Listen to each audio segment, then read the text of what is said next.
So back to the Mecca agreement. So Saudi Arabia, Turkey, and Pakistan signed a joint defense agreement called the Mecca Agreement, and it's like NATO in the sense that if one of them is attacked, then it's considered as if the others are attacked. The problem with this agreement is, and the Houthis called their bluff, is that none of them actually want to do any fighting, and so this is I don't think I think this is going to be on paper. It is going to strengthen their alliance, which is bad in terms of I don't see Saudi joining the Abraham Accords now. A lot of would have to change for that to happen. But fundamentally, I don't see this as a real threat yet. I think they want Egypt to join. If Egypt joined, Egypt said it doesn't want to join, which is very good. Because if Egypt joins, the main reason for Egypt to join would be to do a pincer attack on Israel. So like you bring in Egypt, you bring in Qatar, you bring in Syria, and so now Qatar is protected, and you have a pincer move on Israel from the north and the south. This is like, as long as you don't have people with direct contact with Israel involved, this is fine. And again, the Houthis attacked, and the Saudis were like, we don't know who did this attack. Who could have attacked the south of the country? And so, because they know this is not going to hold, this is not. It's as bad as NATO is right now. I don't see NATO actually deploying if Turkey is attacked. Similarly, I don't see Saudi Arabia helping Turkey if Turkey is attacked.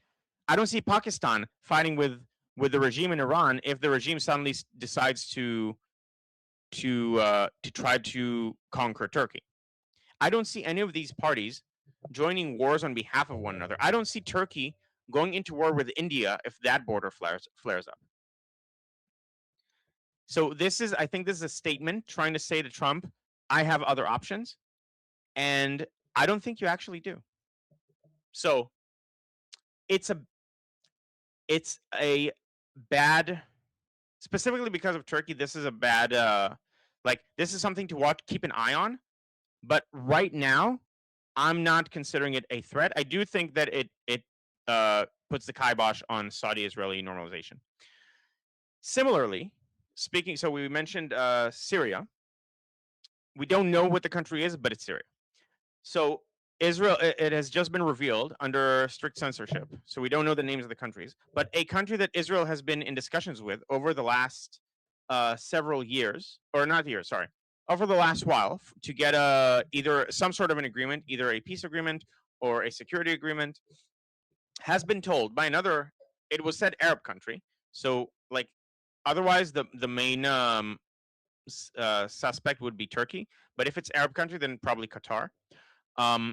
To sign a deal with Israel for the purpose of becoming stronger and then eventually waging war against Israel. And this is classic. This is what Israel is dealing with in the Middle East. Welcome to the Middle East. We do have one, too. I don't know if you want to do a response or if it's too close. Yeah, so I'll finish this point, and then we'll do a response, and then I'll talk about the remaining topics, probably tomorrow. So I'll just finish the point. So it's definitely Syria. That's the only candidate that makes sense for the country that is going to make peace with Israel, but then use it to attack Israel. And it's either Qatar or Turkey who told him to do this. And so this is what Israel is dealing with.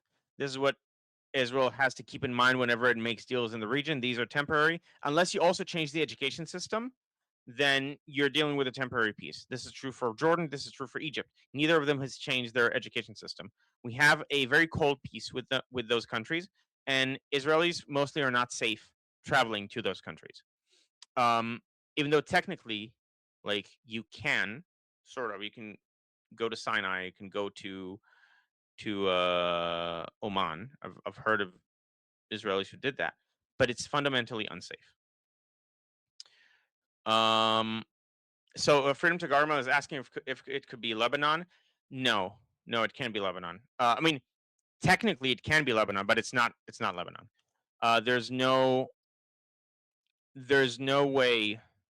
Like it just doesn't make sense. This is brokered by the U.S.